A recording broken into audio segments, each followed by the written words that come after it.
we have had uninterrupted surveys since 1972.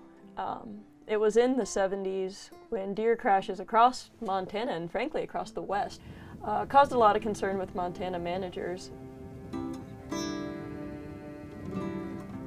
What's really interesting about this history is the survival of male mule deer was thoroughly evaluated through the 1990s.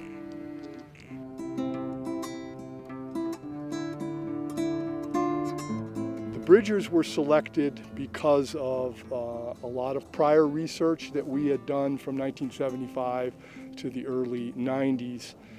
We initiated the buck study in 1990. We selected the west slope of the Bridgers and the south 16-mile area on the north end of the Bridgers. On these areas, we captured and radio collared 253 male fawns, 90 mature bucks, and 43 yearling bucks. In summary, the primary thing we learned is if you start with 100 6-month-old fawns in January, by the time they reach their second birthday, on the west slope, we had 45 of those 100 were still alive at age 2. On South 16 Mile, 30 were still alive. So a huge loss to natural mortality. What they learned was so many things affect mule deer survival.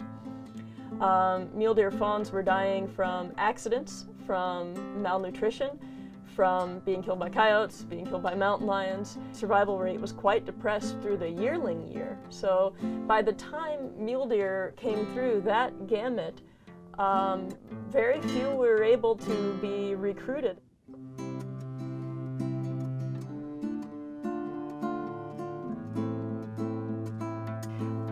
What I do is I intensively survey this one unit and use it as a metric for actually the whole west side. The low numbers that I counted in the mid-2000s were lower than previous lows, but they do seem to be rebounding.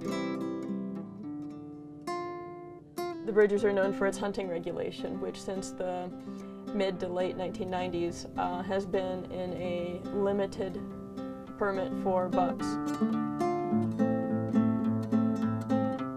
Based on the research that I read coming out of the Bridgers, protecting the older age class of bucks with a hunting season shouldn't be working in a population where there's so much mortality from so many sources and such low buck survival anyway. However, anecdotally, I've been seeing some nice bucks. I go up and I talk to hunters. They see these older age class bucks. But is that because of the regulation? Or is it because of the other factors and their changes?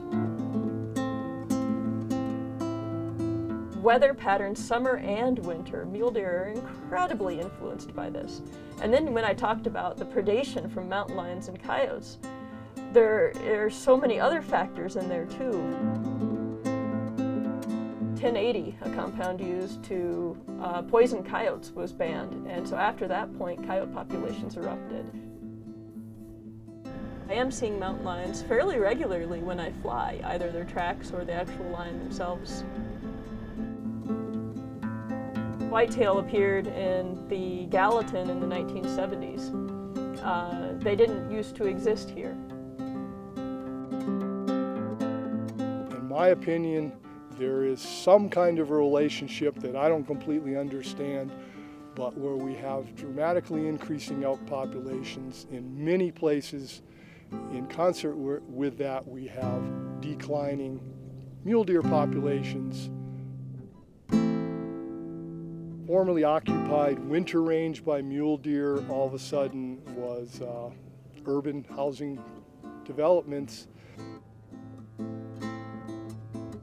Dogs off leash and people wandering about, that can be a harassment issue. So human recreation is certainly a factor on the winter ranges. heavy logging on federally owned forest lands, particularly along the east slope of the Bridgers and the Bangtails, was very intensive and was a dramatic change in a short number of years. So it's never single factor ecology. No matter what, I do think it's really important that you know your own area, and ecology is complicated, but I think that is beautiful, more beautiful than a simple story.